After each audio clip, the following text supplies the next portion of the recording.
Hey, this is Mike with Christian Meds. This is the fourth part of the power branch on the occult. Then next week we'll start on the knowledge branch. So basically this week we're going to cover telekinesis, healing touch, and witchcraft.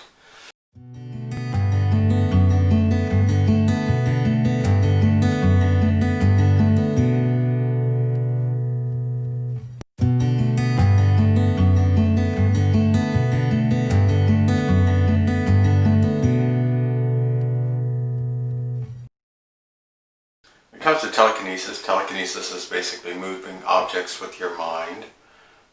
Some people have, this is actually not a proven science. If you are asking people, who worship the scientific method, they end up, discounting or saying that these people that claim to have this as a gift, or claim to have the ability to do these types of things. A lot of times somebody's trying to move something that's very light or very, but they certainly have, there's a ton of videos out there on YouTube that basically look quite impressive. Is it a magic trick or is it just some sort of, illusion? It could be. Not putting it past people. People do anything to try to, find people to have views and all that. But for the most part, when people talk about training yourself to have telekinesis, they talk a lot about whether you're giving your power to somebody else or you're keeping it for yourself. Well, there's a lot of that aspect that I do definitely believe in. That certainly there's an aspect of, what you put in authority over you matters. So for me, I believe in the God of Abraham, Isaac, and Jacob. I'm very clear on which God I worship, which God I allow to have power over me. And I do not allow any other, so-called deities, to have any type of power over me. I figure that everything I need, I get from the Bible, and I get from the blood of the Lamb and my sanctification through that. So when it comes to telekinesis, is it a real power? It certainly has not been scientifically proven. Now, there are people that I do believe can move small objects with their mind. I personally believe it just because I think they're manipulating the electromagnetic spectrum around the object. I do believe that we are, energy beings, that we do interact with the planet, and the electromagnetic spectrum does matter, and can we manipulate it with our mind? For me, it's not that far, that's not that big a step.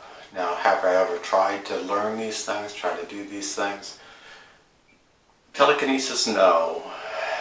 But ESP type things, yeah, I have actually done some training and actually tried to do those types of things in the past, way before ever becoming a Christian. Since becoming a Christian, I have steered way clear of any of that. So that's kind of my beliefs on telekinesis. Would I think that it is attached to the occult? That becomes more tricky. Do I think that anything that distracts you from God, could this be something that makes you feel superior to other people? Yeah, in those aspects of moving objects with your mind, if you think that somehow you're enlightened more or you're better than somebody because you can manipulate electromagnetic field, I have a lot of trouble with that, but, do I think that this could get proven in the near future? Yeah, I do think that it could get proven in the near future, that certain people do have this ability. Now, is it attached to the occult? If you're asking anybody who's training with it, they're going to deny it. They're going to say, no, it's not. Does it open doors into the occult? I would struggle with that too. Can you ask for supernatural powers from something demonic? that definitely is true. So definitely it's something to be very cautious with, and I would definitely, from my perspective, I'm personally going to steer clear of any attempt or any type of thing where I'm trying to create something supernaturally to move an object, by the power of manipulating my thought pattern. Okay, the next one is healing touch. Well, healing touch, there's lots of healings in the Bible. Do I think that I can lay hands on people and heal them? That would be a form of healing touch. So when it comes to healing touch, it's another one of these things where I think that aspect of it is very gray. I would not call everybody who lays on hands or anything like that doing things of the occult. Now, when it comes to healing and when it comes to giving people authority, it really is important to be very wise in who you give authority over, including a pastor, including a boss, including a mate. All these things are very much have power over you. They influence you. They also can break curses or place curses upon you. So you need to be very clear on who you allow to have power over you and who you don't. It really does come down to that a lot more than the touch itself.